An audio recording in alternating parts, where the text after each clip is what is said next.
USA, Israel और जो Iran की जंग है उसका आज 31वें दिन का अहवाल मैं आपके सामने पेश करूँ। इस जंग को अगर आप देखें तो इस वक्त एक तो जंगबंदी जो है वो ट्रंप ने अपनी तरफ से की हुई है, लेकिन दूसरी तरफ जो है वो लगातार हमले जो है वो जारी हैं। डायलॉग भी हो रहे हैं और पीस टॉक में जो है इस वक्त तुर्की, सऊदी अरबिया भी है, उसके बाद मिस्र भी है, पाकिस्तान भी है। ये जो है कोशिश कर रहे हैं कि किसी तरह इस जंग को ख़त्म किया जा सके।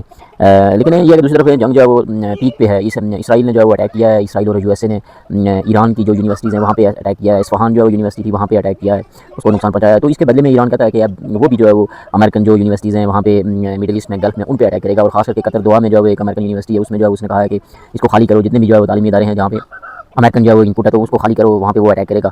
तो ये एक और जो है वो बड़ी खतरनाक सिचुएशन पैदा हो चुकी है। दूसरी तरफ जो है वो ईरान के जो इंफ्रास्ट्रक्चर तो है, उसके बाद जो पावर प्लांट हैं, जो जिस तरह बिजली के जो इदारे हैं, जो सोलर प्लांट हैं, उन पे जो है वो अटैक किया गया है इसराइल की तरफ से और अमेरिका की तरफ से। तो उसके बदले में अब जो है वो वहाँ पे जो है वो उसके जो पावर सेक्टर्स हैं गल्फ में, उन पे अटैक करने के बारे में जो है वो उसने थ्रेट किया और अटैक कर भी रहा है। और उसके बाद वहाँ पे जो है उसके जो डिसैलिनेशन प्लांट हैं, जो पानी के जो सबसे ज़्यादा जो है वो ज़रूरत है गल्फ वालों की, खास करके आगे गर्मियों में और भी जो है वो ज़रूरत होगी, तो वो अगर हिट हो गए और उनको अगर डैमेज कर दिया तो पानी की बहुत बड़ी किल्लत हो जाएगी। ये सिचुएशन भी क्रिएट हो चुकी है। दूसरी तरफ है इसराइल में जो है वो ईरान ने अटैक किया है। उस अटैक में जो है उनकी जो हाइफा में जो ऑयल रिफाइनरी थी उसमें आग भड़क उठी है और अभी तक लगी हुई है, उसको बुझाने की कोशिश की जा रही है। इंजरीज़ का तो उन्होंने कोई नहीं बताया, ना ही हलाकतों का बताया। टोटल अगर आप देखें तो 1900-2000 के करीब उन्होंने हलाकतें बताई हैं इसराइल में।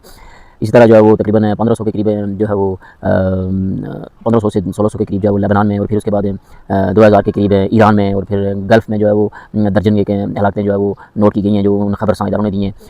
13 के करीब जो है वो जो सर्विस मेंबर हैं जो अमेरिका के जो है वो मारे गए हैं। तो ये इस तरह की जो है वो मिक्स जो है वो खबरें जो है वहाँ पे आ रही हैं।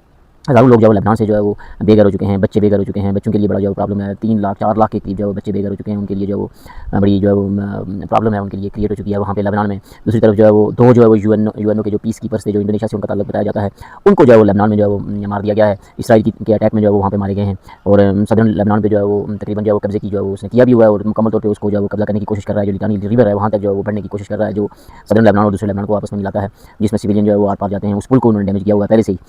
तो ये जो है सिचुएशन वहाँ पे क्लियर हो चुकी है। दूसरी तरफ है अगर आप यूएई को देखें तो यूएई में जो प्रॉपर्टी थी, जो ईरान वालों की, जो ईरान से जो शहरी थे वहाँ पे जाते थे, जो प्रॉपर्टी लेते थे, तकरीबन 500 अरब डॉलर की जो प्रॉपर्टी थी उसको जो है वो उन्होंने सीज़ कर दिया है, वो अपने कब्जे में ले लिया है। जिन लोगों ने जो 99 साल लीज़ पे जो प्रॉपर्टीज़ ली हुई थी उनको जो है वो कब्जे में कर लिया है। ईरानियों को वहाँ से बाहर निकाल रहे हैं, उनको दरबदर कर रहे हैं।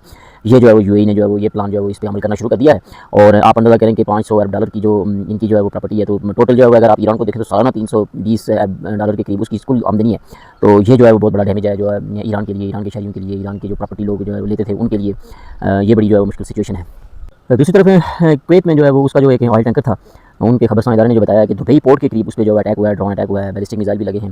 तो वो ड्रोन अटैक में जो वो हिट किया गया है और उसमें आग लगी हुई है और उसको डैमेज कर दिया गया है उस ऑयल टैंकर को दुबई एयरपोर्ट पे, जो दुबई पोर्ट पे।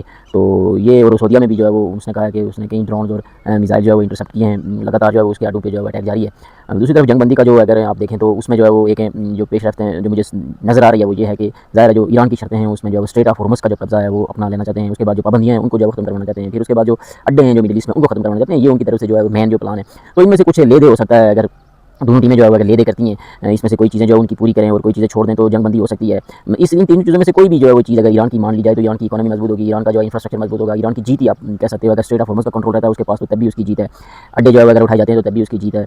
और दूसरी तरफ है अगर आप देखें कि अगर उस पर जो पाबंदियाँ हैं जो तेल बेचने की वो अगर खत्म हो जाए तो तब भी उसकी जीत है, क्योंकि उसका 90% तेल जो है वो चाइना लेता है और फिर बाकी दुनिया भी लेगी। तो उसका जो है वो बहुत फ़ायदा है अगर कोई एक चीज़ इसमें से जो है अगर पाबंदी हटा दी जाती है। लेकिन मुझे नहीं लगता है कि वो कोई किसी एक चीज़ पर राज़ी होगा। कोई 2 चीज़ें जो है वो ज़रूर जो इसमें वो मनवाएगा। स्ट्रेट ऑफ हॉर्मुज़ में अगर वो कामयाब हो जाता है उसको अपने कब्जे में करने के लिए, तो आप अंदाज़ा करें कि पर जो है वो टैंकर वहाँ से अगर वो 2 करोड़ जो है वो अगर $2 मिलियन जो है वो अगर वो लेता है एक टैंकर का, तो 150 टैंकर वहाँ से रोज़ाना गुजरते हैं स्ट्रेट ऑफ हॉर्मुज़ से। तो उसका अगर आप अंदाज़ा करें तो मंथली जो ये है $300 मिलियन का जो है वो इसको फ़ायदा होगा। तो ये बहुत बड़ी जो है वो उसकी कामयाबी होगी स्ट्रेट ऑफ हॉर्मुज़ से। और अगर ये इस तरह की डील अगर हो जाती है और जंगबंदी हो जाती है तो फिर उसके बाद वो गारंटी भी मांगता है कि दोबारा से अटैक भी ना हो। तो उसके लिए जो है वो देखते हैं जेडी वेंस जो है वो उनका जो नायब सदर है जो अमेरिका का, वो जो है वो इस मामले में जो है वो ज़्यादा जो है बात समझा जाता है, उसको जो है वो शायद इस मुज़ाकरात में शामिल किया जाए। बाकी किसी पे मुझे नहीं लगता है कि ईरान जो है वो कोई उस पर एग्री होगा। दूसरा, ईरान के जो मुज़ाकरात होते हैं वो हमेशा थर्ड पार्टी जो है वो दरमियान में होती है। वो फेस टू फेस जो है वो आपस में नहीं मिलते हैं, अमेरिकन के साथ नहीं मिलते हैं, ना जो है वो ये फेस टू फेस जो है वो इस पर बात करते हैं। ये जो है आप कंप्यूटर में जो ऑनलाइन जो होती हैं वो इस तरह भी जो है वो नहीं मुलाकात करते।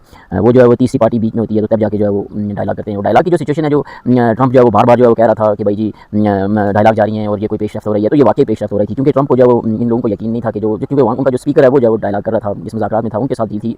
हम जो मुश्तबा खामिनेई था उनके साथ तो थी नहीं और ना ही उनके साथ किस्म का कोई राब्ता है। तो इनको यकीन नहीं था, तो उस यकीन के तौर पे जो पाकिस्तान के झंडे लगा के जो वहाँ से तेल गुजारा गया है, जो अमेरिका को दिया गया है, वो मुझे लगता है कि वो सिर्फ़ और सिर्फ़ उस स्पीकर के पे यकीन के लिए कि भाई इसके पास अथॉरिटी है, तो उसके जो है वो इवज़ जो है उन्होंने वो तेल टैंकर जो है वो अमेरिका को दिए हैं ईरान को, वरना ईरान को पता था कि ये किधर जा रहे हैं, क्या है। मुझे लगता है मुझे जो वाइब्स आ रही हैं वो इस तरह की हैं कि शायद उन्होंने वो टैंकर इसीलिए छोड़े हैं कि अमेरिका को यकीन हो जाए कि डायलॉग जो है वो जिनके साथ कर रहा है वो काबिल एतमाद लोग हैं और उनके पास अथॉरिटी है। तो इस तरह की जो सिचुएशन हुई है, और वो जो तेल के टैंकर जो है वो छूटे हैं, वो इस बेस पे छूटे थे जो है वो पिछले दिनों जो कहा गया था कि पाकिस्तान के झंडे लगा के तेल छोड़ा गया है, जो टैंकर छोड़े गए हैं।